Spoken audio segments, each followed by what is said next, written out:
Maka aku bertanya, adakah Allah mungkin telah menolak umatnya? Sekali-kali tidak. Karena aku sendiri pun orang Israel, dari keturunan Abraham, dari suku Benyamin.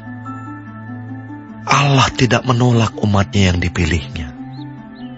Ataukah kamu tidak tahu apa yang dikatakan kitab suci tentang Elia waktu ia mengadukan Israel kepada Allah? Tuhan, nabi-nabimu telah mereka bunuh, mesbah-mesbahmu telah mereka runtuhkan. Hanya aku seorang dirilah yang masih hidup, dan mereka ingin mencabut nyawaku. Tetapi bagaimanakah firman Allah kepadanya? Aku masih meninggalkan 7.000 orang bagiku, yang tidak pernah sujud menyembah Baal. Demikian juga pada waktu ini, ada tinggal suatu sisa menurut pilihan kasih karunia. Tetapi jika hal itu terjadi karena kasih karunia, maka bukan lagi karena perbuatan. Sebab jika tidak demikian, maka kasih karunia itu bukan lagi kasih karunia. Jadi bagaimana? Israel tidak memperoleh apa yang dikejarnya, tetapi orang-orang yang terpilih telah memperolehnya, dan orang yang lain telah tegar hatinya. Seperti ada tertulis, Allah membuat mereka tidur nyenyak, memberikan mata untuk tidak melihat, dan telinga untuk tidak mendengar, sampai kepada hari sekarang ini. Dan Daud berkata, biarlah jamuan mereka menjadi jerat dan perangkap, penyesatan dan pembalasan bagi mereka. Dan biarlah mata mereka menjadi gelap, sehingga mereka tidak melihat. Dan buatlah punggung mereka terus-menerus membungkuk. Maka aku bertanya, adakah mereka tersandung dan harus jatuh? Sekali-kali tidak. Tetapi oleh pelanggaran mereka, keselamatan telah sampai kepada bangsa-bangsa lain, supaya membuat mereka cemburu.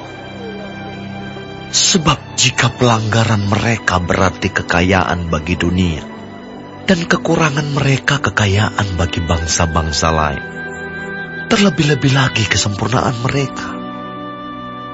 Aku berkata kepada kamu, hai bangsa-bangsa bukan Yahudi, justru karena aku adalah rasul untuk bangsa-bangsa bukan Yahudi, aku menganggap hal itu kemuliaan pelayananku, yaitu kalau aku dapat membangkitkan cemburu di dalam hati kaum sebangsaku menurut daging, dan dapat menyelamatkan beberapa orang dari mereka. Sebab jika penolakan mereka berarti perdamaian bagi dunia, dapatkah penerimaan mereka mempunyai arti lain daripada hidup dari antara orang mati? Jikalau roti sulung adalah kudus, maka seluruh adonan juga kudus.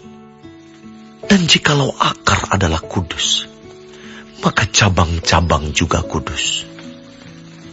Karena itu, apabila beberapa cabang telah dipatahkan, dan kamu sebagai tunas liar telah dicangkokkan di antaranya, dan turut mendapat bagian dalam akar pohon zaitun yang penuh getah, janganlah kamu bermegah terhadap cabang-cabang itu.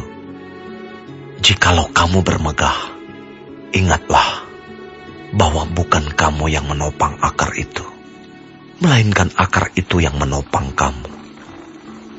Mungkin kamu akan berkata, ada cabang-cabang yang dipatahkan, supaya aku dicangkokkan di antaranya sebagai tunas. Baiklah, mereka dipatahkan karena ketidakpercayaan mereka, dan kamu tegak tercacak karena iman. Janganlah kamu sombong, tetapi takutlah. Sebab kalau Allah tidak menyayangkan cabang-cabang asli, Ia juga tidak akan menyayangkan kamu. Sebab itu, perhatikanlah kemurahan Allah dan juga kekerasannya, yaitu kekerasan atas orang-orang yang telah jatuh, tetapi atas kamu kemurahannya, yaitu jika kamu tetap dalam kemurahannya. Jika tidak, kamu pun akan dipotong juga. Tetapi mereka pun akan dicangkokkan kembali, jika mereka tidak tetap dalam ketidakpercayaan mereka.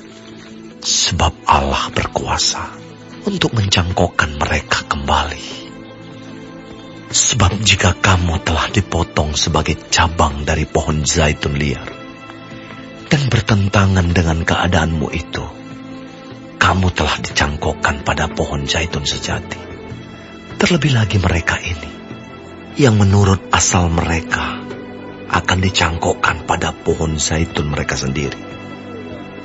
Sebab, saudara-saudara, supaya kamu jangan menganggap dirimu pandai, aku mau agar kamu mengetahui rahasia ini. Sebagian dari Israel telah menjadi tegar sampai jumlah yang penuh dari bangsa-bangsa lain telah masuk. Dengan jalan demikian, seluruh Israel akan diselamatkan. Seperti ada tertulis, dari Sion akan datang penebus.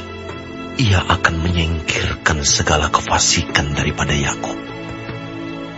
Dan inilah perjanjianku dengan mereka, apabila aku menghapuskan dosa mereka. Mengenai Injil, mereka adalah seteru Allah oleh karena kamu. Tetapi mengenai pilihan, mereka adalah kekasih Allah oleh karena nenek moyang. Sebab Allah tidak menyesali kasih karunia dan panggilannya. Sebab sama seperti kamu, dahulu tidak taat kepada Allah, tetapi sekarang beroleh kemurahan oleh ketidaktaatan mereka. Demikian juga mereka sekarang tidak taat, supaya oleh kemurahan yang telah kamu peroleh, mereka juga akan beroleh kemurahan.